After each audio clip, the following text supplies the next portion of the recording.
So today I decided I'm gonna take the cylinder head off on this side of the engine, only because between the two cylinders in the middle, which is 3 and 5 I think, I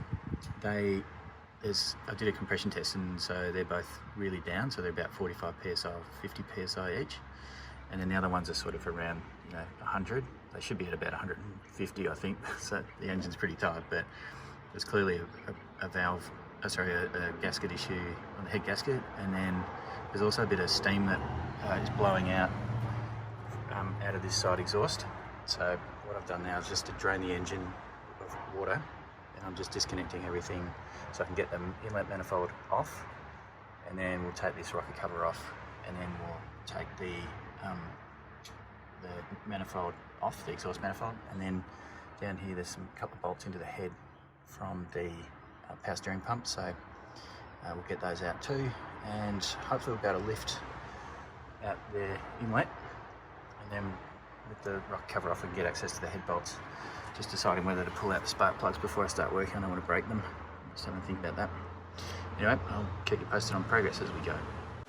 Alrighty, so after about half an hour or so, maybe a bit less, got the exhaust manifold off.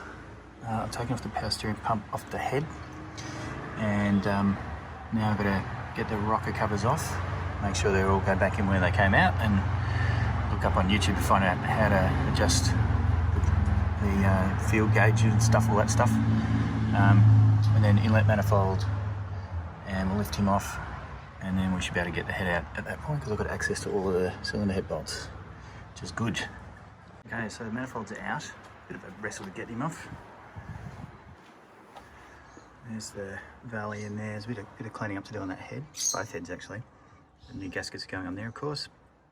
And these were actually just put on recently because I changed the manifold, the inlet manifold. It looks pretty nicely sealed up in there, so hopefully we can repeat the process.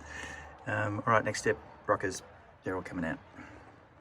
Okay, so I ended up taking the rocker covers off in the end, and took all the push rods out, so they've all been organised nice and neatly, and they're all going to go back in where they came out. All the bolts are going to go back in where they came out. All the bolts are out for the head gasket, or for the head cylinder head. Everything's off, so this is going to give it a bit of a tap and see if we can prise it off. Okay, so the cylinder head's out, obviously. So those exhaust valves are quite white in the middle. There doesn't really seem to be too much indication that a gasket is actually blown in there, so I'm not quite sure why we had such an issue with the, with this compression issue. The inlet valves look a little bit recessed compared to the exhaust valves. They were supposed to have had like hardened valve seats put in. I don't know if that was actually true or not. Having to run on unleaded fuel, of course. So not quite sure what's going on, but anyway, we'll replace the gasket and get this thing back into the car. If we come over here.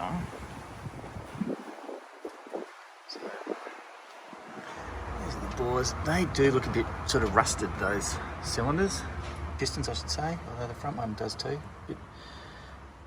Bit dirty, but can't really see any sign of any kind of leakage between the two cylinders, so I'm not quite sure what that's all about. But anyway, we'll clean it all up and we'll put it all back together. So years ago when I bought this car, the guy said he'd had it recoed. He wasn't lying. It actually looks in pretty good kind of shape actually. I'm quite surprised. There's not much of a lip either inside here in these bores, so tiny lip, but nothing to write home about. So the engine's actually in pretty good condition. So that's good. All right, so it's another day. We're gonna start putting the thing back together.